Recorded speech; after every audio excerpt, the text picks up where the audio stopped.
Então, galera, para a gente ter esse papo, que vai ser maravilhoso, eu queria chamar algumas pessoas aqui para participar desse tempo com a gente. Na verdade, o Kevin vai chamar. Pode começar, pode chamar. Oi.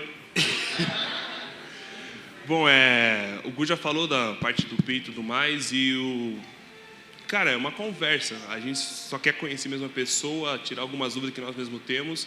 E são 3 pessoas que eu acho que é um bom início, hein? Umas pessoas muito massa, umas experiências da hora. E o primeiro convidado, cadê ele? Cadê o pastor Adriano? Olha lá.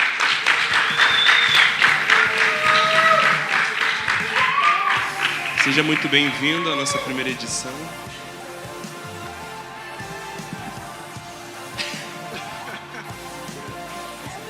Galera, para continuar, eu quero chamar um cara que eu particularmente nem sou fã e amo pouquíssimo. Hard, vem aqui com a gente, cara.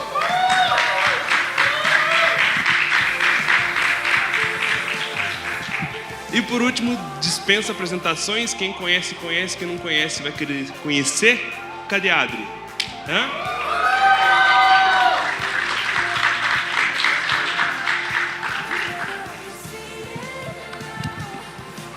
Galera, a gente vai começar. E aqui é diferente de tudo que a gente já viu aqui no Templo das Águias. Não vai ser esse negócio de perguntas e respostas. A gente vai começar conversando de maneira normal. A gente quer conhecer um pouco deles, da trajetória de cada um. E para começar, eu queria começar pelo pastor Adriano. Pastor, se puder começar eu vou dar esse aqui pro senhor. Se puder começar, pastor, falando dessa trajetória que você teve de conversão, algumas experiências, bem rapidamente, só para a gente te inserir para as pessoas que não te conhecem, né? E até onde você está hoje. Boa tarde, pessoal, tudo bem com vocês? Bom, eu acho que, resumidamente, eu acho que eu vivi sem Jesus até meus 18 anos, então, infelizmente, tive muitas experiências ruins, más, E um momento da minha vida eu realmente queria Deus, assim, realmente vi que a minha vida estava trilhando um caminho muito complicado e eu procurei Deus.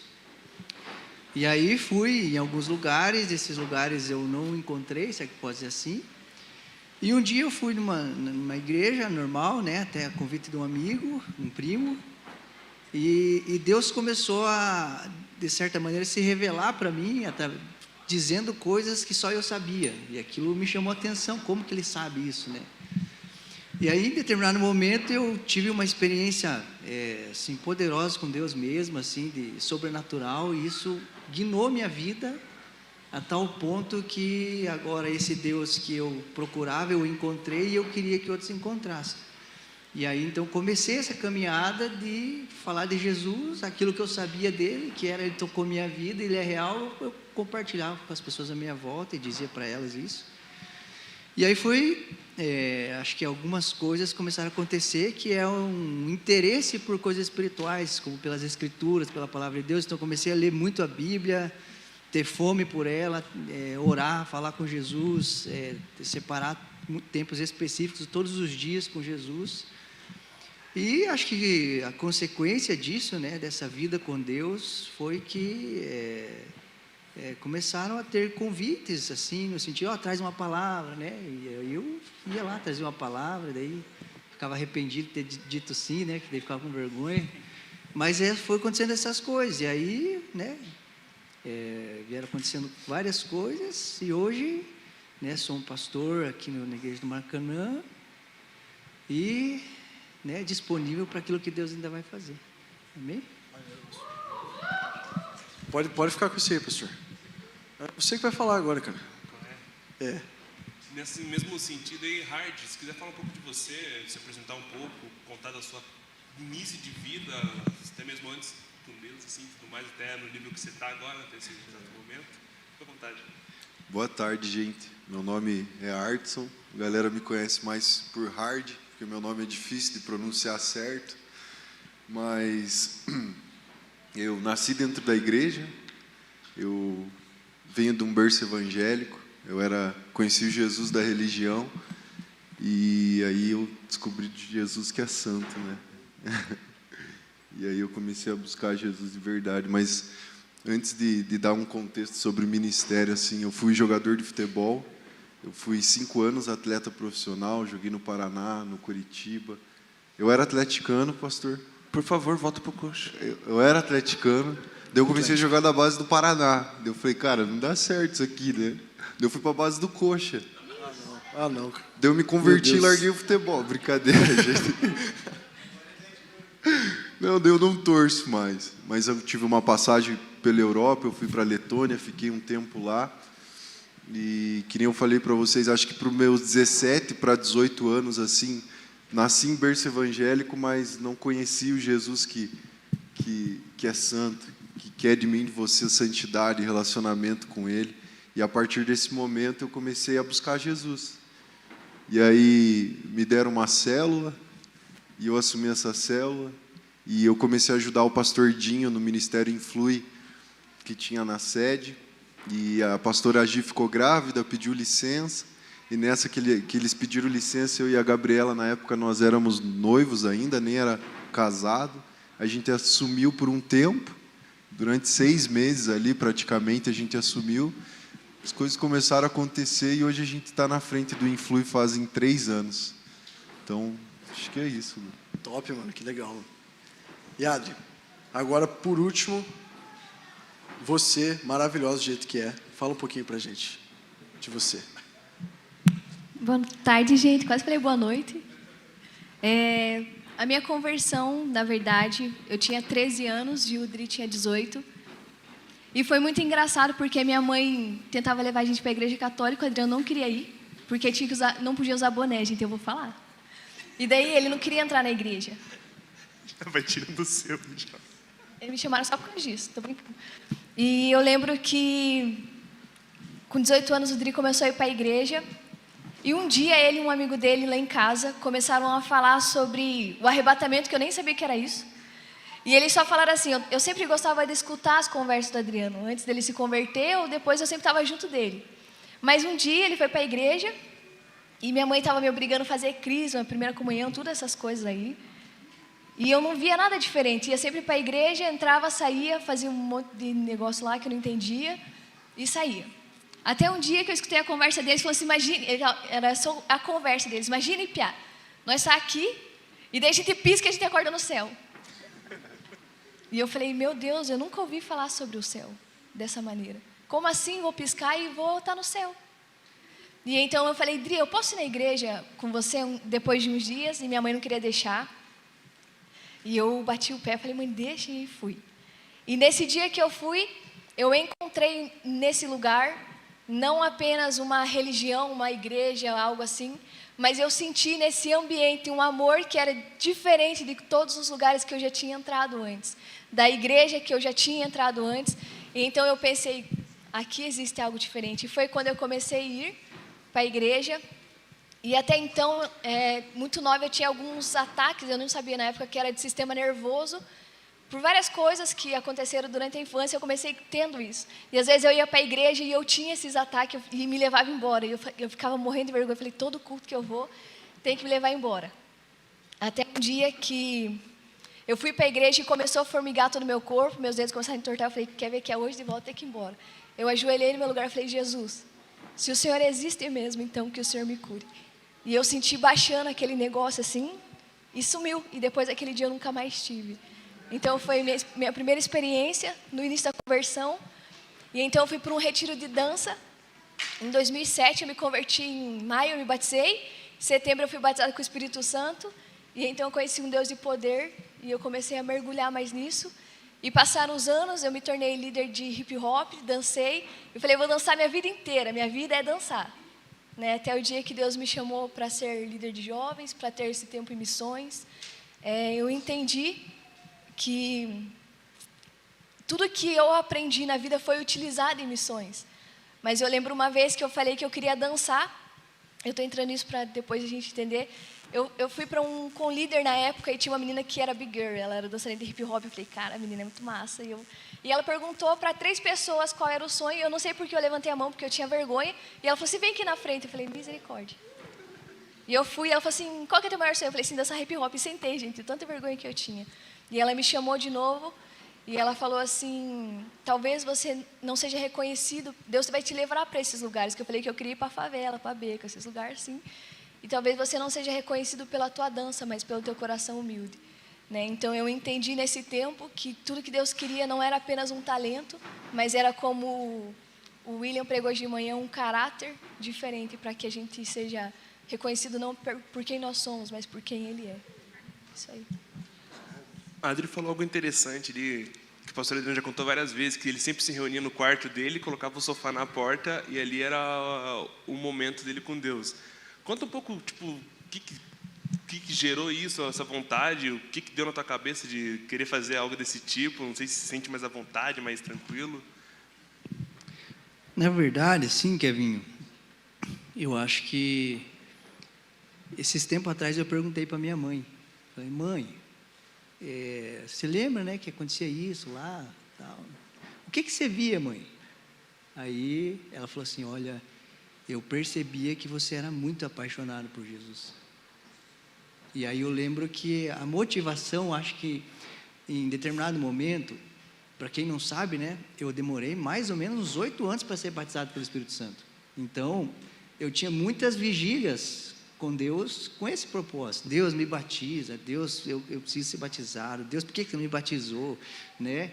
Então, começou, acho que nessa fome por Jesus e nesse desejo mesmo de viver coisas poderosas com Deus, porque eu havia vivido algo, eu havia tido uma experiência sobrenatural e aquilo, cara, Deus, Ele se revela, Ele se mostra, então eu lia coisas, eu ouvia coisas, falava, cara, eu quero viver essas coisas. E aí eu lembro que, bem nesse período, eu li livros, ouvi falar sobre cantinhos de oração, né, ou lugares assim, então eu criei mesmo nesse lugar, no meu quarto. E aí, como na minha vila ali, eu falava de Jesus para a piazadinha, né, principalmente para os adolescentes, então eles dormiam muito na minha casa, eles ficavam muito na minha casa. E aí eu proporcionava momentos assim, daí meu quarto não tinha porta e tinha o sofá. Aí eu desmontei minha cama, né, deixei sem cama, coloquei um tapetão lá, meu pai tinha um sonzão da hora, que ele tinha um boteco antes, daí fechou o boteco, então eu tinha um sonzão da hora. E aí eu lembro que a gente passava ali, não tinha ninguém talvez maduro na fé, eu acho que eu era o mais maduro e era novinho, né? Mas tinha muita fome por Jesus, né? Muito desejo. E aí um exemplo, né? Um dos meninos tinha epilepsia e ele foi curado nesse quarto.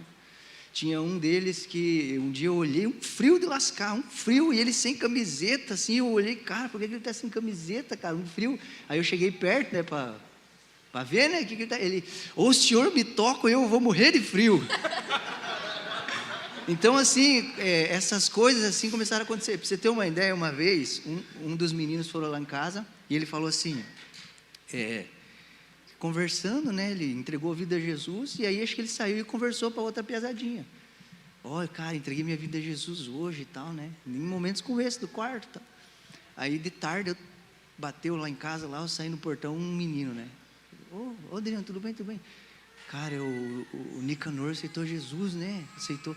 Cara, eu também quero aceitar, entendeu? Então, esse tempo de quarto não era só quarto, ele era comunhão, era relacionamento, era chorar junto, era buscar Deus, era ler a Bíblia, era ter revelações de Deus. Então, cada dia era inesquecível, né? E por ter mais pessoas envolvidas, ficou ainda mais profundo.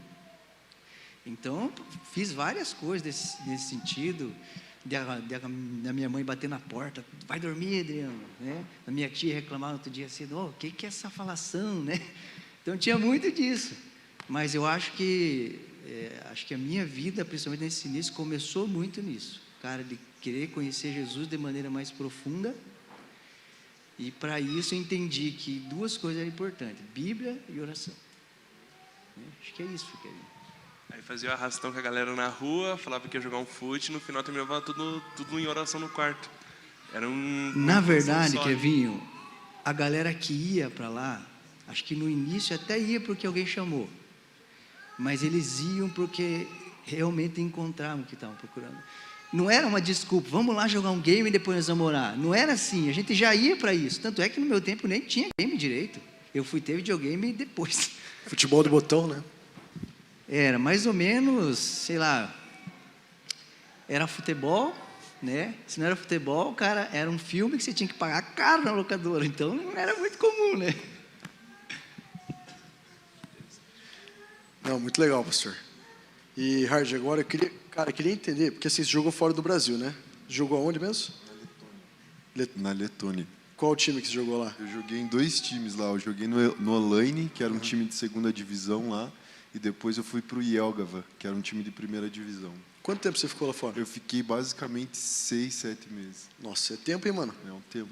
E como é que foi assim, tipo... Gabriel? Tá. Pia, eu queria entender, assim, como é que foi para você conciliar essa parte de estar em outro país, longe da família, fazendo o que você amava, né, o esporte, o trabalho, e conciliar essa parte, essa vida espiritual junto, se você teve alguma experiência diferente, alguma dificuldade, sabe, essas coisas, eu queria entender essa parte. Gu, assim, cara, eu comecei a viajar com 13 anos de idade. 13 anos de idade, eu sempre estava em outro estado, viajando. Na minha terra, nessa idade ainda. Fazia torta de barro. E meus pais sempre me criaram muito com princípio, assim. O pastor William estava aqui, eu acho que mais tarde vem o pastor DH também, né, que são do Rogate. Eu congreguei lá por 6 anos antes de vir para o Templo das Águias. Fazia parte do Abiel lá, eles tinham um projeto social que era sobre futebol. Então, desde os meus 8 anos eu jogava futebol. Aos 13 eu vi que, cara, não sou tão ruim, dá para investir no negócio. E aí eu comecei a ir para outros... Até hoje eu tenho essa impressão comigo, que eu não sou tão ruim no futebol. Vamos investir em você, então. Eu falei para você investir em mim quando eu tinha idade. Aí, cara, eu comecei a viajar e pelo temor, pela educação dos meus pais mesmo, eu entendia que, cara, eu tinha que ter um relacionamento com Deus. E eu não... Cara, dificilmente eu ia para a igreja assim, porque às vezes o CT ou onde eu estava ficava longe, não tinha como me locomover e tal, não tinha grana para pegar ônibus ou táxi. Então o que eu fazia, cara? Eu orava e lia a Bíblia. E logo depois que começou a sair celular com YouTube, smartphone, eu comecei a assistir pregação no celular. Então essa cultura que eu comecei a criar na minha adolescência ali com 14, 15, 16 anos, foi a mesma coisa que eu fiz quando eu fui para fora do Brasil, que foi mais recente, né? Faz uns 3 anos. Então, cara, eu via pregação, eu assistia culto, eu orava, lia a Bíblia, mas é muito mais difícil, né, mano? Pelo fato de que você não tem pessoas, né? O Evangelho é sobre pessoas, né? A gente precisa estar em comunhão, estar com pessoas. Então, era muito difícil, assim, essa parte. Eu ia perguntar sobre isso, tipo, você fazia tipo, parte já da igreja e tudo mais, já era meio que junto com tudo, e essa mudança, você largar tudo que você já tinha percorrido com Cristo para começar em um outro país, totalmente diferente de cultura, não sei se você tinha alguma igreja para congregar lá, algo do tipo essa mudança, que foi totalmente drástica, né, mudou muito. Foi louco, mano, porque o que eu entendi, assim, o futebol em si ele é muito incerto. Depois que eu comecei, que eu me profissionalizei e tal, às vezes você fecha um contrato de 1 ano e você está num lugar, acabou o contrato, você vai para outro lugar. Então, aconteceu de eu estar jogando em Pato Branco, estava jogando o Paranaense lá, voltei para cá, e o pastor Sérgio sempre me acompanhou de perto, sempre falei com ele e tal, e ele sabia que, né, eu procurava levar uma vida reta, assim. Então, quando eu estava aqui, ele falava, cara, anda com o Dinho, anda com o pastor Dinho. Se ele está em célula, fica com ele. Se ele for fazer, fica com ele. Então, eu sempre ajudei muito o pastor Dinho, assim, sabe? Sempre fui um braço direito para ele, assim. Nunca pensei em pregar, nem nada, mas ele tinha uma célula, eu estava lá. Às vezes, a pesada não tinha casa para fazer célula, eu cedia a minha. E por que eu estou falando isso? Porque eu sempre entendi que eu tinha que dar tudo que eu tinha onde eu estava. Se eu tivesse fora de Curitiba jogando bola, eu ia tentar ser o melhor jogador daquele clube. Mas quando eu estava em casa, eu tentava ser o melhor filho. Dentro da minha igreja, eu tentava ser alguém que servisse a Jesus, que ajudasse. Então, respondendo a tua pergunta, assim, cara, quando eu estava aqui, eu estava focado em fazer as coisas de Deus. Assumir uma célula e tal. Foi até assim que o Influi acabou acontecendo na minha vida. E quando eu fui para lá, para fora, eu fui pela primeira vez com o coração assim, cara, não sei se se é isso que Deus tem para mim, sabe? Não sei se é o futebol mesmo, porque eu estava tão envolvido com as paradas de Deus aqui, com a igreja mesmo, com a igreja local, sabe? Que eu falei, cara, isso aqui tá queimando no meu peito. Eu não sei mais se é o futebol, se o futebol faz sentido, porque por mais que eu esteja fazendo o que eu gosto, cara, existe algo aqui que me chama, que queima dentro de mim, que é pessoas, que é estar com pessoas, amar, né? Pregar quando possível. Então, cara, foi louco. Assim. Tava seguindo o teu sonho e tava meio abalado, assim, já na questão, tipo, de ser jogador. Você meio que não tava largando, mas teu coração já tava, tipo, totalmente em Cristo. Você só queria saber disso. E, tipo, deve ser difícil, né? Que nem você falou, fica um ano em tal lugar, um ano em outro. Quando chegou essa oferta de ir pra fora, você pensou quantas vezes em querer, sei lá, tentar uma outra oferta aqui no Brasil ou decidiu mesmo ir pra fora? Cara, eu lembro que eu tava jogando no Rio Branco e foi quando a gente tomou aquele 7-1 do Atlético, sabe? No Paranaense. Os atleticanos vão lembrar disso. Paranaense é fácil. Acho que foi uns 4 anos atrás, a gente tomou um 7-1 do Atlético. E eu estava no Rio Branco, acabou a temporada, acabou meu contrato. E eu estava em um momento de oração e pedia para Deus, Deus, se é de fato isso, assim, que o Senhor tem para mim, tipo, que, cara, é aqui que eu tenho que desenrolar a minha vida. Que o Senhor me mostre, né? E Deus não me falou nada. E daí veio essa proposta. E eu, na época, falei, cara, já que Deus não me falou nada, eu vou abraçar, né? É algo bom, é algo que, né, que faz sentido para mim, então eu vou. E você perguntou se eu estava sozinho lá, né? Se eu frequentei alguma igreja. Para você ter noção, eu passei um Natal e Ano Novo lá. E eu comecei a frequentar uma igreja lá. Fazia frio lá de menos 23, menos 24. Então, a partir de novembro, se eu não me engano, eles paravam todas as programações assim do futebol. A janela lá é diferente, né? E como eu estava me sentindo sozinho, o que crente faz? Quando está sozinho, vai para a igreja, né, mano? Eu fui para a igreja, fui procurar uma igreja. Achei uma igreja evangélica lá. E o pastor de lá me recebeu muito bem, sabia que eu era jogador ali do time da cidade, era um time, né, relevante, ele me acolheu. E para você ter noção, o cara pregava em letão. Daí um cara que eu conheci, ele traduzia para esse cara em russo. E esse cara, que estava escutando em russo, traduzia para mim em inglês.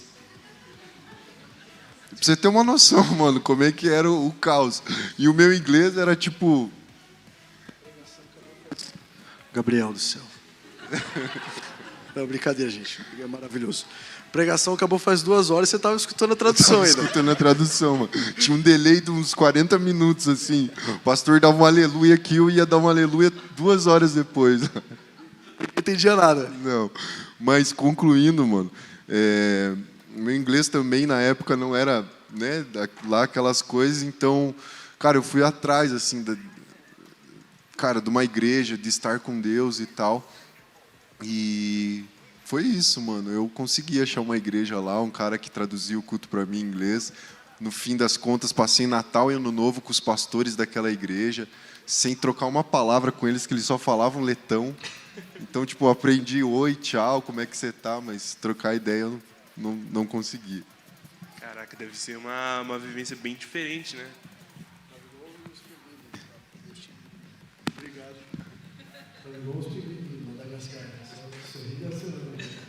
Bem isso, mano.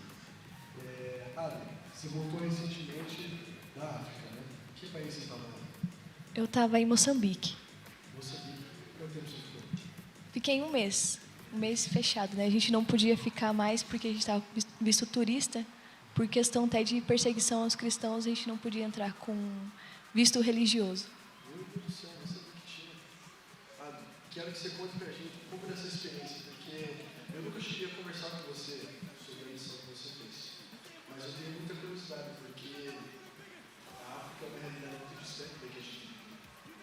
Eu quero que você conte um pouquinho dessa experiência que você teve no mês, que não é pouca coisa, né? Pode parecer pouca coisa, mas não é. Ainda mais um país diferente, né? Com língua diferente, cultura diferente. Fala um pouquinho de experiências boas, dos perrengues que você passou também. Contar um pouco pra gente conhecer essa parte. Então, quando surgiu as propostas de rota, né? Eu fui antes para o Rio de Janeiro e antes de chegar na África, eu falei assim, se eu não morri no Rio, na África, eu tô... Rapidinho, por favor, conta aquele negócio que aconteceu no Rio, por favor. Eu falei justamente por causa disso, né, que se eu não morri no Rio, na África, a gente tá tranquilo. Teve um dia que nós fomos fazer um evangelismo, convidado de uma igreja lá no Rio de Janeiro, e a gente foi para favela, eu sempre esqueço o nome, mas é uma das mais perigosas que tem no Rio de Janeiro, e a gente foi de madrugada fazer o evangelismo na Cracolândia. E então a gente estava encerrando o evangelismo, a gente foi entregar pão e orar pelas pessoas. E nisso, a gente estava fazendo evangelismo com um ex-esquartejador, estava evangelizando junto com a gente. Grupinho e a gente bom, né? tinha escutado o testemunho dele, né? Já estava assim, misericórdia. E os caras vão encontrar ele, né? O que vai ser? Enfim, a gente saiu e a gente orando para encerrar esse evangelismo, literalmente encerrar, favela da Rocinha. Não é da Rocinha, não, a gente esqueci. Mas eu estou tentando lembrar. E a gente orando para encerrar, a gente começou a escutar gritos e alguém apanhando. E a gente orando aqui, né? Os crentes já tinham entregue o pão e já tinha encerrado o evangelismo. E nisso, esse ex-esquartejador, quando a gente falou amém, ele parou, olhou para trás e falou assim, vão matar aquele menino e eu não posso deixar. Nisso, ele saiu correndo para dentro da favela, Jacarezinho, lembrei, Jacarezinho, uma das piores favelas do Rio de Janeiro, gente, pesquisa aí. Daí ele saiu correndo para dentro da favela.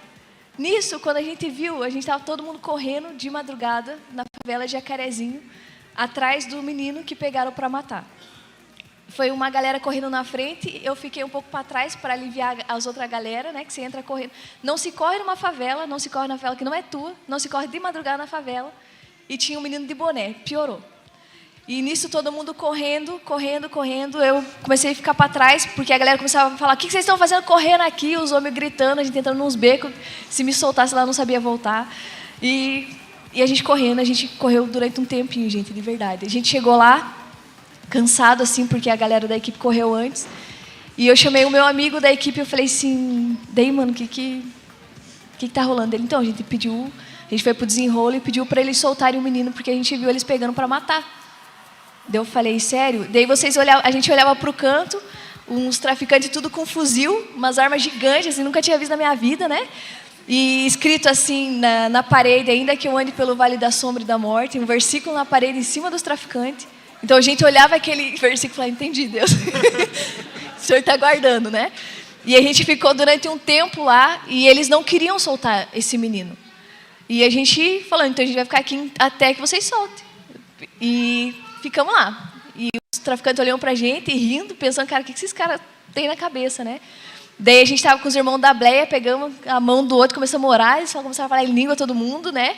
Soltamos as mãos, eu falei, agora eles entregam. E nada, né? E a gente lá esperando, parecia uma eternidade, não passava o tempo. De repente, o chefe, né, dos traficantes chamou esse ex-esquartejador e falou assim, manda a galera ir para frente. Eu falei, é agora, né? A gente foi para frente um pouco, e então esse esquartejador falou assim, eles mandaram a gente ficar aqui esperando.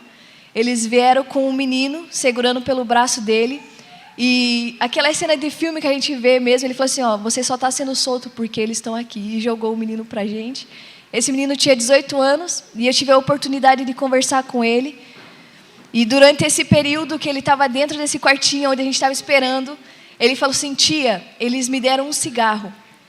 E eles falaram assim, termina de fumar esse cigarro. Quando você terminar, a gente te mata. E ele pegou esse cigarro e falou assim, tia, eu não fumei. Mas eu falei, Jesus, se o Senhor me ouve, que o Senhor faça algo. E então a gente chegou. E a gente conseguiu soltar ele, né? A gente não, foi Deus. Então, depois dessa noite, a gente não estava entendendo nada. Quando a gente chegou em casa, a gente falou, meu Deus, o que a gente fez? Então a gente falou, se a gente não morreu aqui na África, tá de boa. Se a mãe saber, você vai ver. Não contei, gente. Não contava nada dessas coisas. A mãe não sabia de nada. Então a gente foi para a África, né? E chegamos lá. Moçambique fala português, né? O português de Portugal. Então, graças a Deus, na base a gente entendia o que eles falavam. Mas nós ficamos 10 dias em ilhas isoladas que ou você chega 3 dias para você ir de canoa ou helicóptero. E graças a Deus tem uma empresa que sem fins lucrativos, eles recebem ofertas e por 3 vezes ao ano vai um helicóptero que pega essa equipe da África que já existe lá e vai para essas ilhas. Geralmente, eles conseguem fazer só 2 ou 3 ilhas, essas visitas com educação, com saúde. Então, pensa que durante 3 vezes ao ano, eles têm educação, têm saúde e têm, sei lá. E a gente foi para essa ilha. A equipe de lá são só senhorinhas, mulheres muito mais velhas do que a gente.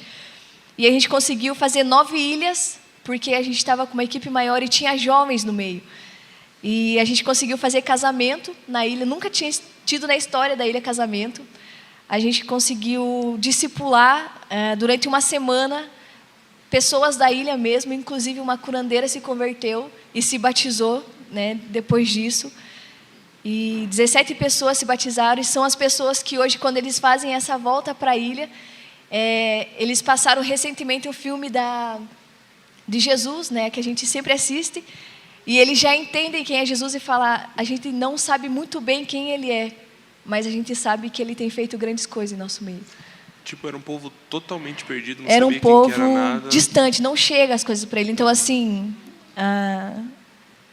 eles têm uma noção básica, porque existe uma ilha perto da outra que talvez escutou o evangelho, mas tem ilhas que não tem. Então, veio algumas pessoas de outras ilhas para entender quem é Jesus, para poder levar para as outras ilhas. Então, nessas ilhas isoladas, a gente fez o trabalho de discipulado, a gente fez o trabalho de educação. Então, por isso que eu falo, missionário faz tudo. Eu dei aula, eu dei vacina em mulher grávida. Pergunte se eu tenho coragem. Se você chegar aqui hoje, não tenho. Né? Tive que pesar a criança, preencher lista de vacinação. Então, a gente teve que fazer de tudo, porque não tem quem faça, né? E mais do que isso, eu acho que quando a gente estava encerrando esse tempo das ilhas isoladas, que era onde era mais difícil, lá só falava a língua local, então a gente não entendia nada. A gente ensinou uma música para eles, que a gente aprendeu, que era Mulunguadide, Diabo Nizema, que é Deus é bom e o diabo não presta. Então a gente falava tudo eles, Mulunguadide, Diabo Nizema, né? Era o que a gente sabia falar. Bom dia, né, que a gente aprendeu, oi, os básicos, mas tinha as tradutoras, que eram essas mulheres.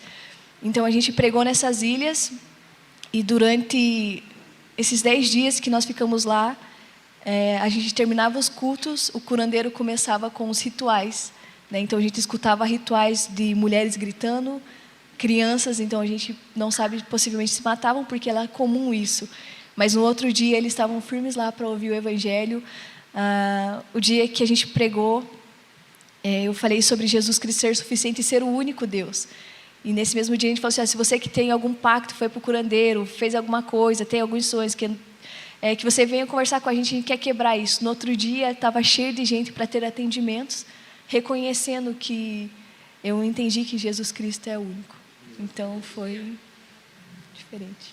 Que coisa poderosa isso. Imagina uma sociedade que tem carência de tanta coisa, e chegam homens e mulheres de Deus ali e trazem o evangelho para Deus. Meu Deus, isso é muito precioso. Eu acho que a minha maior dificuldade foi ver o tratamento das mulheres, como as mulheres são tratadas.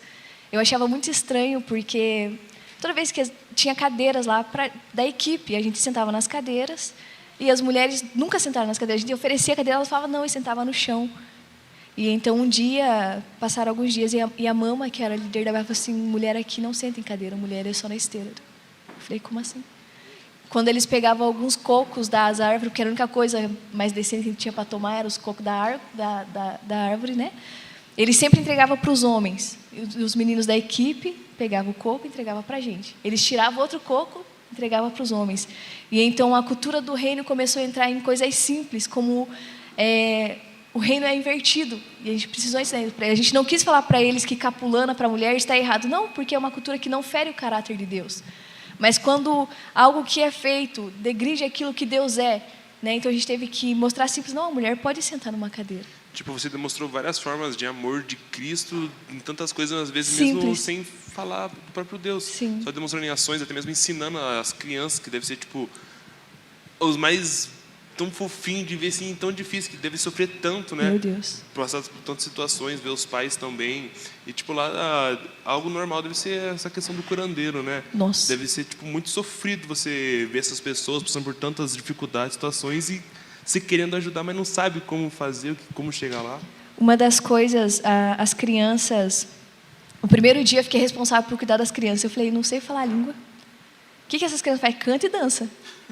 Eu vou chamar eles para cantar e dançar. Mas, antes disso, eu falei, Deus, e agora? O que eu vou falar com essas crianças? E Deus colocou no meu coração para ministrar paternidade. Eu falei, meu Deus. E eu lembro que eu falei muito simples sobre paternidade. E eu falei, eu quero chamar para o meio da roda os órfãos. Gente do céu. Veio muita criança que não tinha pai nem mãe. Eu fiquei assim, e agora? Levo embora? Deixo aqui? O que eu faço? Né? Então, uma das meninas da equipe da gente, ela também descobriu, ou melhor não, ela era adotada. E hoje ela é uma missionária, né, da Jocum, uma obreira da Jocum. Então, ela pôde falar para as crianças que ela também não tinha pai nem mãe, mas ela foi adotada pelo Deus Pai. Então, foi algo assim que Deus ministrou muito. Era sempre isso, cara, eu quero levar essas embora. Não só as crianças, mas você olhava assim, o mínimo que a gente tem aqui, que a gente acha que é mínimo, fala, cara, a gente não tem nada. Nós, como a gente é pobre, a gente fala, nossa, a gente tem tudo. A gente é rico. A gente foi instruída a não oferecer para eles. Por exemplo, a gente estava comendo uma bolacha, a gente não podia oferecer para eles, porque se a gente oferecer para um, eu ia querer que a gente fazia, a gente não comia perto deles. Não tinha como fazer essas coisas, porque a gente ia ficar comendo eles lá olhando. Então, a gente tinha essas coisas assim, a gente não pode, não tenho como dar, então eu também não como. Foi algumas coisas assim. Legal. Pastor, quando a gente senta para conversar, leva horas, né, pastor? Sempre tem assunto, né? E um cara que eu dou risada é você, pastor, pelo amor de Deus. Pastor, eu quero que quero que você conte para a gente aqui, para todo mundo, uma experiência boa que o pastor teve e uma ruim. Porque a gente sabe, né, que o reino de Deus é algo maravilhoso, né? E a obra também. Mas nem sempre a gente vai estar feliz, né? Nem sempre a gente vai estar passando por uma situação agradável. A Adri tem umas situações, né, que passou, né, Adri? Então eu queria que você contasse, pastor, uma experiência, uma boa e uma ruim, assim, pra gente. Bom, assim, ó, eu sempre falo assim, né, que a experiência é ruim, né, às vezes acontecem coisas que não são boas, mas aquilo a gente aprende muito, né? Sempre você vai tirar algo daquilo que é legal, que você não vai fazer de novo. Mas uma experiência que eu tive que foi ruim e foi boa, né?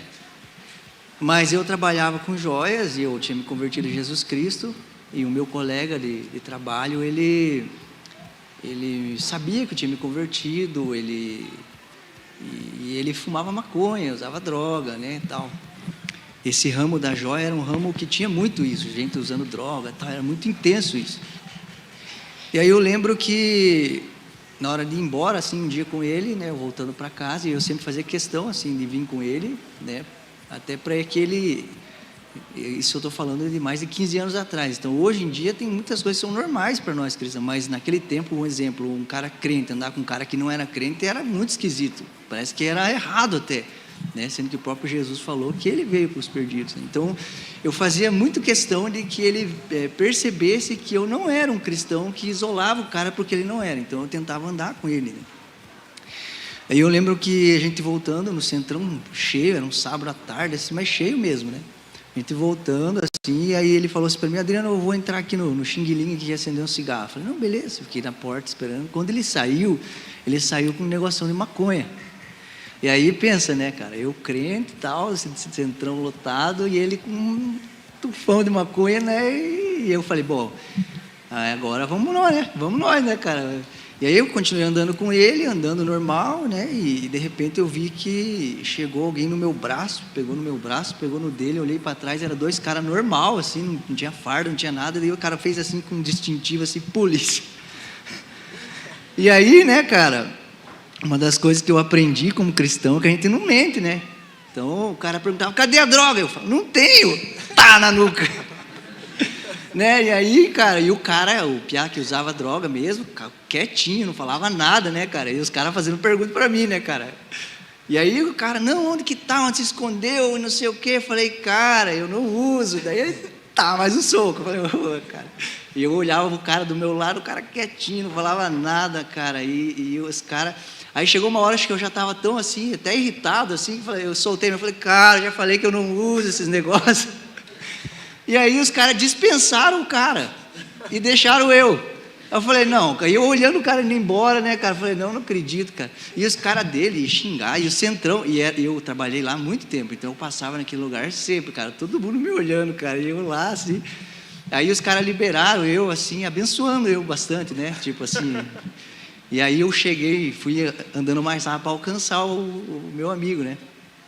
Aí ele, Adriano, foi mal, cara, não achei que ia dar isso e tal. Aí, cara, ele, no bolsinho da bolsa dele, assim, ó, cara, tinha um monte de maconha, cara. Cara, ainda bem que os caras soltaram ele, cara, porque se os caras acham aquilo, cara.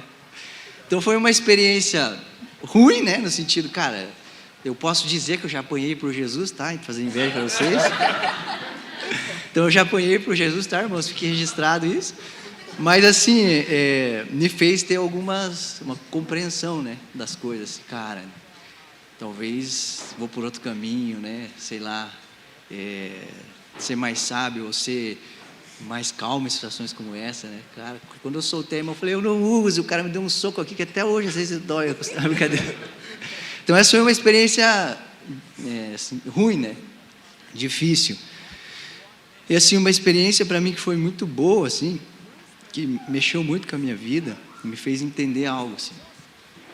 Eu machuquei o joelho, né, eu também queria ser jogador de futebol. Até eu quero deixar algo declarado aqui, eu quero enobrecer agora, né?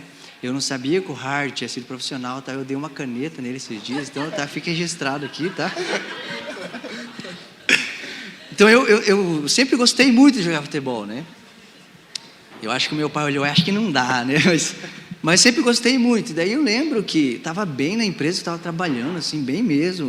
O chefe vira e mexe, falava assim para mim, cara, você vai crescer aqui e tal, né? E aí eu fui jogar bola e estourei o joelho. Estourei o joelho, ligamento cruzado, cirurgia, fisioterapia e tal, né? Daí eu lembro que estava nesse processo de fazer cirurgia. E aí eu fui orar no quarto, né? Fazer cirurgia e tal, né? Cheguei no quarto, abri meu joelho e falei, Jesus, né? Sei que tem gente que vai lá fazer cirurgia no dedinho, leva a injeção e não volta, então, né? Perdoa isso, tinha alguma coisa e tal, né? E eu fui realmente, assim, falar com Jesus sobre isso. E nessa noite eu tive um sonho. Nesse sonho, não foi, acho que eu tive um sonho que Jesus falava comigo sobre pregar o Evangelho. E antes de dormir, eu lembro que eu comecei a chorar muito e senti muita compaixão no meu coração. E eu comecei a orar pela pessoa que ia estar do meu lado no hospital, só que eu nem sabia que ia ter uma. Foi um sentimento que Deus colocou no meu coração. Chegou no outro dia cedo, era dia de cirurgia, minha mãe foi comigo e tal, né? E aí eu cheguei lá, coloquei minha biblinha no meu banquinho, fiquei na maca ali. E do meu lado tinha um cara de mais ou menos, naquele tempo, ele devia ter uns 30 anos, rico, vendia barco para Felipe Massa. O cara, ele foi fazer jiu-jitsu e ele deu um capote lá, sei lá, e fraturou a coluna cervical. Então ele só mexia os olhos. E ele tinha feito cirurgia e tal, né? E estava nesse processo de recuperação ali. E aí eu lembro que eu cheguei e comecei a falar de Jesus para ele, né? Falar o que Jesus tinha feito na minha vida, como que ele tinha me alcançado. E aí eu falando com ele, chegou a enfermeira e falou assim, olha, senhor Adriano, vou te dar um remédio aqui, você põe debaixo da tua língua aqui, até. Aí eu pensei, esse negócio é igual filme, né, cara? Nem dorme assim, né, cara? Aí eu coloquei aquele remédio e comecei a olhar pro cara, nossa, esse negócio não funciona mesmo, né, cara? Aí eu lembro que eu acordei assim, né, minha mãe, oi filho, tudo bem, né? E aí eu lembrando assim, né, aí voltei pro quarto, dormi, quando eu acordei, o cara falou para mim, viu Adriano, continua falando o que você estava me falando. E aí eu comecei a falar de Cristo para ele, aí eu lembro que ele começou a chorar um monte, mas chorar mesmo, desesperado. Acho que foi a conversão mais genuína que eu presenciei. Ele começou a chorar, ele levantou da cama, cara, ele veio andando como podia, me deu um abraço como podia, e chorava assim, e dizia, cara, eu precisei passar tanta coisa, né, e agora vim aqui dentro do hospital para conhecer Jesus e tal, né. Então aquilo marcou minha vida assim muito. E aí logo depois, assim, o professor de jiu-jitsu dele mandou uma Bíblia de presente para ele. Então eu tinha vergonha até, porque eu fiz cirurgia no joelho, né? Então eu podia ler normal, eu até lia. Mas, cara, o cara, ele não lia, ele comia a Bíblia, ele não parava de ler. Eu quase falei, cara, vai devagar, cara, senão fica feio para mim. Mas ele ele realmente se converteu, assim. Aí eu tive contato com ele, depois ele me ligava e falava, e aí, rei? Que eu falava para ele que no meu trabalho lá, a gente tinha uma brincadeira que quem perdia no ping-pong tinha que chamar o outro de rei, né? E aí tinha um amigo meu que sempre perdia, ele me chamava de rei. Então ele falava, e aí, rei? Ele me ligava, eu falei, e aí, rei? Eu falei, ô, cara, beleza? Aí ele me ligava, perguntava como é que eu estava e tal, e aí ele dizia, ó, Adriano, estou aqui na PIB fazendo discipulado e tal, assim. Então ele ia me informando, né, como que ele estava na fé. Aí eu perdi o contato, não ouvi mais. Ele ainda me deve uma viagem de barco, acho que um dia eu vou achar ele por aí. Ele falou que ia me levar e tal, então eu estou na esperança de achar ele. Às vezes eu vou na PIB, dou uma olhada e tal, né, vai que acha, né. Só para dar uma procurada, né, pastor? Ele deve, né, cara? Mas então assim, esse dia me fez entender algo, que eu não preciso marcar o dia do evangelismo, entendeu? Isso me fez entender que eu posso aproveitar as oportunidades que eu tenho, né, para falar de Jesus. E aí depois dessa tive mais 2 vezes no hospital, né? E sempre foi histórias assim, de chegar, conhecer alguém no hospital, falar de Jesus, depois se encontrar com essa pessoa. A última até foi engraçado, porque eu fui fazer uma cirurgia de desvio de septo, acho, se não me engano. E aí fiz toda a cirurgia lá e tal, né? Daí passei o quarto o dia todo. Aí no finalzinho da tarde, a instrumentadora, não sei o nome, ela chegou, entrou e falou assim, tudo bem, senhor Adriano? Eu falei, tudo bem. Você é crente? Aí eu falei, cara, no hospital todo mundo sabe que você não usa roupa, nada, é só um jalequinho branco ruim, né? Eu falei, cara, não tem nada, nenhuma identificação aqui, né? Eu falei, eu sou, mas por quê, né? Daí ela falou assim, não, porque quando a gente é sedado, né, a gente fala aquilo que está no coração da gente e tal, né? Eu falei, tá, o que aconteceu? Eu não estou sabendo. Aí ela disse que no momento que eles me sedaram ali para a cirurgia, né, aí eu disse que eu comecei, que Deus abençoe todos vocês, que não sei o quê, comecei a falar de Jesus para eles, tal, não sei o quê, né? E aí essa situação me fez entender, cara, quando de alguma maneira a gente tem essa consciência, né, de que eu não preciso marcar o dia, até quando você está sedado, cara, você fala, mano. Então, isso foi uma experiência assim, que marcou muito a minha vida. Que massa, pastor. Falando de futebol, Hard, eu tinha tudo para ser jogador. Meu pai bem sabe, né, pai? Chuteira, calção, caneleira. Faltou só um negocinho, habilidade lá. O que machucou foi a junta, né, mano? Foi também. A junta do joelho, cabeça ruim, corpo ruim, dá nisso. Você para, tá? Você para. Mas, mano, eu queria saber, nesse ambiente de futebol, de time, de trabalho, como que era a tua vida com Jesus lá, para você falar de Jesus para os outros, seja aqui dentro quando jogou no país, quando jogou fora, uma experiência boa e uma ruim nessa parte? Cara, assim, eu sempre fui meio quieto, assim, meio na minha. Porque esse ambiente do futebol, assim, ele de fato é um ambiente muito pervertido, sabe? Então, eu nunca me esqueço de uma situação que a gente passou, que eu passei, assim.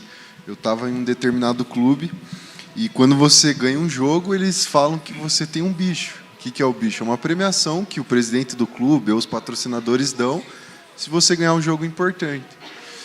E daí surgiu uma votação lá na comissão técnica desse time e os jogadores, faz uns 4 anos isso. E eles falaram, cara, vocês querem tanto de dinheiro, um X valor lá, ou vocês querem fechar uma boate para vocês? Não era boate e balada, era uma casa de prostituição mesmo. E aí eu e mais eu falei, cara, ó, eu não precisa me dar dinheiro tal, mas eu não vou para esse lugar. E aí isso virou, mano, zoeira. Tanto que a gente acabou ganhando o jogo lá, os caras, né, deram a premiação em dinheiro pro outro menino lá e para mim, e no fim, para esses caras, eles fecharam a casa de prostituição e foram para lá. E eu lembro que aquilo começou a virar uma zoeira durante os períodos de treino, assim, sabe? Então, tipo, sei lá, a gente ia tomar água, ia tomar um Gatorade no meio do treino ali, os caras começavam a... E aí, Artson, já orou pela tua água aí? Já benzeu ela? Então, tipo, começou a virar zoação, sabe? Então, esse ambiente, assim, meio opressivo mesmo, faz com que a gente fique mais quieto. É aquele negócio, cara, eu me sinto acuado aqui, então eu guardar minha fé já estou vencendo, tá ligado? Eu não me desviar já é o suficiente. Eu sempre tive isso comigo, assim. Só que Deus sempre me deu muita graça, assim, influenciar pessoas sem abrir a boca. Acho que em 2 Coríntios o apóstolo Paulo fala, né? Vós sois a carta lida, escrita e lida, né, pelo Espírito de Deus. Então, eu acho que Billy Graham fala, né? Prega o evangelho, se necessário abra a boca, né? Então, eu acredito que, assim, com comportamentos, às vezes, com aquilo que você fala, pensa, a forma como você se comporta, tem muito de passar o outro para trás, de acabar queimando outro jogador, se você está de reserva dele, se acabar queimando ele e tal. Então, tipo assim, eu sempre procurei ser, né, um cara que não fazia esse tipo de coisa. E aconteceu uma situação, essa foi a situação ruim, mano, que tipo virou um negócio, uma zoeira. Mas, enfim, passou. E a situação boa, mano, eu nunca esqueço, assim. Foi algo que me marcou.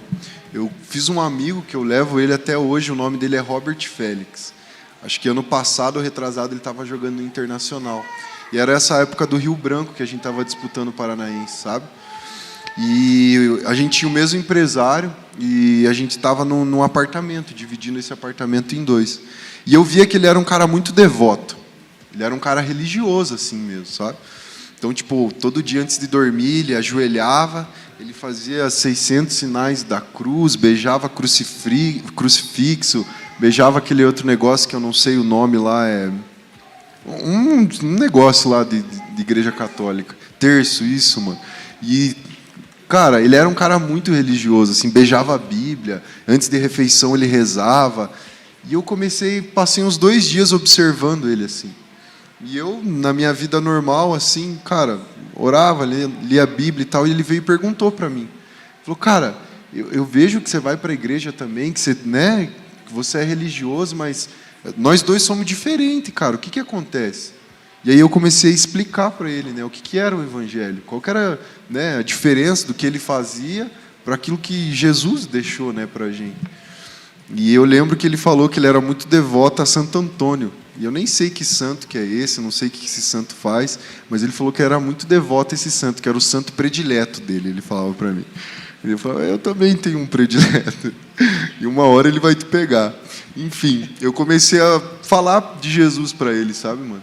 E passou ali 1 semana, 2, eu vi que ele começou a querer ler a Bíblia comigo, trocar uma ideia comigo. Ele lia um texto e vinha perguntar o que estava acontecendo, o que estava rolando, pedir explicação. E até que eu falei para ele, falei, cara, vamos aceitar Jesus. Expliquei o plano da salvação para ele. Eu até demorei, né, gente? Imagina se acontece alguma coisa antes, graças a Deus não aconteceu. Mas eu expliquei, o cara aceitou Jesus, mano. E aí eu não sei, eu acredito que hoje eu entendo que eu fui conduzido pelo Espírito de Deus, mas eu cheguei para ele e falei bem assim, Gu, falei, cara, Deus é real, mano. Se você pedir uma oportunidade para ele num clube diferente, um clube maior, Deus vai te dar. Estufei o peito e falei para ele, peça, cara, você vai ver como Deus é real. E fui dormir, mano. E aí eu falei, cara, que cagada que eu fiz. Imagina se esse cara, né, se frustra, se ele pede alguma coisa, tipo, quero ir pro Barcelona amanhã. Não sabe, né, velho? Enfim, cara, no dia seguinte, 6h30 da manhã, ele me acorda, entra no meu quarto, me acorda. Ô, Artson. Os caras me chamavam de Santos, quando eu jogava. Santos. Falei, que, cara, que você tá me acordando nesse horário e tal? Dele, cara, o meu empresário acabou de me ligar. Eu falei, pô, e aí, né? Por que você está me acordando? E eu com isso, cara. A gente vai treinar daqui a pouco. Ele falou, cara, o Avaí, que é um meio de campo lá, e ele me ofereceu, e eu vou para lá fazer um pré-contrato com os caras, tal, não sei o que. Eu falei, uau, cara, Deus respondeu a oração. Depois ele veio me contar que foi dormir pedindo para Deus uma oportunidade para jogar num time de primeira divisão de Série A de brasileiro, sabe? E eu falei, cara, que tremendo isso. Chegou minha vez, Jesus, eu também vou pedir. Comigo não deu muito certo, bispo, mais importante que com ele deu. E aonde que eu quero chegar? Que, mano, deu certo, deu boa, e Deus respondeu o cara, e o cara se converteu, e ele continua na caminhada dele na fé, e esses dias ele foi lá na igreja, lá, trocar uma ideia comigo, com o pastor Dinho, que ele começou a ir na célula quando ele podia. Então foi uma experiência assim que me marcou, cara. Foi dormir preocupado, acordou de consciência limpa dele, né? Graças a Deus. Acordei com inveja, né, mano? O interessante é que, tipo, são vários meios missionários ali, né? Você só queria ser jogador. O pastor Adriano só queria fazer a cirurgia dele em paz ali. E a Adri se preparou totalmente porque ela já tinha um lugar e um destino. Só que do seu jeitinho ali, você conseguiu de alguma forma falar do verdadeiro Cristo mesmo, de Deus pro cara, conseguiu no grupo que você estava ali mostrar quem mesmo você era. Dormindo, você conseguiu exaltar o nome de Deus, falar que Ele é real. Apagado. E você, sei lá, que nem eu falei, no teu simples de ajudando uma criança, você conseguir demonstrar o verdadeiro amor de Deus, que eu acho que o interessante de você ser um missionário não é somente você, sei lá, pegar o microfone, falar Jesus, nós tudo, amém, e é isso. Eu acho que são, tipo, nas nossas atitudes, no nosso dia a dia ali. Que nem, se eu quero fazer tal coisa, quero demonstrar Cristo, cara, não vai ser de uma hora para outra. Eu tenho que ir ali sempre, tudo mais, no meu quartinho, botar o sofá na minha porta ali, e é isso. Que eu acho que você ter uma relevância é muito fácil. Tipo, ó, tal pessoa é tão reconhecida, se ela fala isso, eu vou seguir, vou fazer. O difícil é conhecer um tal de Adriano, que estava fazendo cirurgia, mas ele falou de um tal de Jesus, isso me chamou a atenção e tudo mais. Não importar se eu sou o cara milionário, estou do seu lado ali, mas a verdadeira coisa que eu preciso é desse Cristo que está aqui contigo. Eu acho que isso é algo que tem que nos chamar mesmo a atenção. Você trabalhando com os jovens do Influi lá, não sei se de alguma forma você quer colocar eles nesse meio missionário, algo do tipo. O pastor Cujuade, a Adri já está seguindo isso, mas eu acho que o meio missionário não é somente fora, e sim, tipo, onde é que estamos também, né? Algo no nosso dia a dia, ali, no nosso convívio e tudo mais, porque são algumas formas da nossa atitude que vai, tipo, demonstrar Deus, mostrar que estamos seguindo um Deus vivo. Não é o que você faz especificamente, né, mano? É quem você é, né? Então, um cara que é cheio do Espírito de Deus, um cara que tem um relacionamento com Deus, ele vai manifestar aquilo que ele é, né? Seja em missões, seja, né, com adolescentes, seja no futebol, na empresa. Então, eu acho que missões é mais quem você é do que o que você faz, né? É isso, eu acho que... Quer falar uma coisa? Esses tempos eu fui pregar em uma igreja e eu acabei compartilhando um pouquinho, né? Porque foi um culto de missões. E no final do culto chegou uma adolescente e falou assim, nossa, eu sempre quis ser missionária. Eu falei, sério? Né? Você tem... mas ela tinha 15 anos. Eu falei, meus pais não deixam eu sair de casa para ir para uma base. Eu falei, sim, mas missões não se faz assim. Né? Desde quando eu conheci Jesus, eu sempre amei a rua, evangelismo, eu sempre tive nisso. Né? E eu não pensava que eu poderia ir para missões. E para quem diria, na nossa infância, a gente foi criado, a gente teria como ir para uma África. Gente, na realidade, nunca. Então, eu aprendi a ser essa missionária onde eu estava. Né? Tanto que agora eu não estou na África, ainda não fui embora. E o meu campo missionário é o meu trabalho, uma empresa de telemarketing que a cada 3 segundos você pode falar uma palavra para a pessoa que está ao teu lado. Né? E esses dias eu lembro que uma menina que tinha o braço tatuado, eu estava falando com ela sobre vaidade, e então ela falou assim, Adri, faz 2 anos que eu saí da igreja, eu amava Jesus e por questões, né, que aconteceram eu saí, e a gente continuou conversando. No outro dia ela chegou cedo, parou a minha ligação e falou assim, Adri, deixa eu falar algo? Eu falei, deixa. Dela, então, eu conversei ontem com a minha irmã e domingo eu vou visitar a igreja dela. Então, são coisas assim, nossa, eu tenho que esperar eu tenho que esperar eu ter tal idade, eu tenho que esperar eu...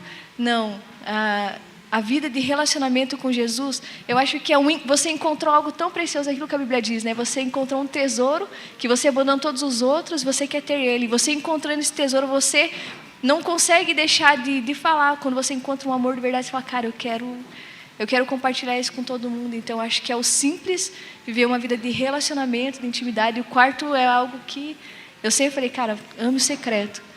Seja no secreto alguém muito massa. Se você quer ser reconhecido, o secreto é o melhor lugar. Né? Onde ninguém te vê, ser reconhecido por Deus é muito melhor ser reconhecido por qualquer outra pessoa. Porque pessoas são falhas. Mas quando Deus te conhece, você entende que Deus te conhece, né? A sua identidade não é perdida. E assim você entende que você é em Cristo, e independente das situações, porque ministério não é só... A gente tem muito isso, cara, ministério, ninguém passa por problemas. Os pastores não passam por problemas, os líderes, nossa, são sempre fortes, né? Esses homens de Deus nunca choram, nunca tem preocupação. Missionário não passa fome, porque Deus, sabe, essas coisas assim a gente tem de aparentemente ser tudo lindo. Quando, na verdade, a gente vê Paulo preso, falando assim, eu estou preso por amor. Né? E vê João escrevendo Apocalipse numa ilha de Patmos, preso, né, quase morrendo. A gente fala, nossa, ministério é tão fácil. Não, ministério é isso mesmo. Só que quando você entende o relacionamento com Deus, tudo que a gente passa, a gente sabe que existe um escape, uma saída e uma esperança, né? Hoje o William falou, Cristo em nós, esperança da glória. É entender que existe essa esperança para o amanhã, e não é aqui, é na glória, né? Então isso baseia a nossa vida, e eu acho que se manter hoje como jovem, adolescente, entendendo isso, é muito massa. Cara, eu posso passar perrengue, mas Jesus Cristo compensa tudo isso. Não, muito legal, Adri. E que interessante a gente ver isso, né? 3 pessoas completamente diferentes. É, verdade. Com experiências completamente diferentes, mas que no fundo tem o mesmo propósito, o mesmo objetivo. E isso é muito legal de ver. E foi muito legal. Assim, a próxima vez, a gente já reserva 3 horas de conversa, porque aqui tinha muito mais coisa para falar. Mas a chefe já deu aqui, já. Ó. Ô Gus, eu quero pontuar uma coisa. Pode falar. Rapidinho. Mano. Tá bom. Eu tive meu tempo da adolescência ali que eu dei uma desviada, sabe? Dos 15 aos 17 anos, mais ou menos assim. E nesse tempo, se o pastor Adriano tivesse me dado aquela cana, eu tinha dado no meio dele, entendeu? Pra quem joga futebol vai entender. Só isso mesmo. Agora começou a convertido. Ele ia perder outro pastor? joelho daí, né? Ia machucar outro joelho dele. Ia machucar o outro joelho. Só que o meu tem parafuso. É mais duro, né, pastor? Ia bater na platina ali. Eu queria agradecer a vocês de verdade por ter aceitado o convite, por ter falado com a gente de maneira franca, né? E amo muito vocês. É muito bom ter passado esse tempo com vocês. E se a gente puder, quero repetir. Porque foi de maneira incrível para mim e eu tenho certeza que foi para a igreja também e para essa conferência. Quer falar alguma coisa? Não? Agora você vai falar. Tá bom. Muito obrigado, gente. Se quiser uma parte 2, dá pra gente marcar um outro dia. Sério, foi um papo muito bom. É legal isso. É isso, eu acho, né? Foi isso? É isso? Temos alguma música de encerramento, alguma coisa? Tem nossa dança? Tem uma dança. Não, foi isso, gente. É isso aí, Encerramos gente. por Não tem hoje já. dança, não. Gente, vamos dar uma salva de palmas a Jesus Cristo pela vida dessas pessoas?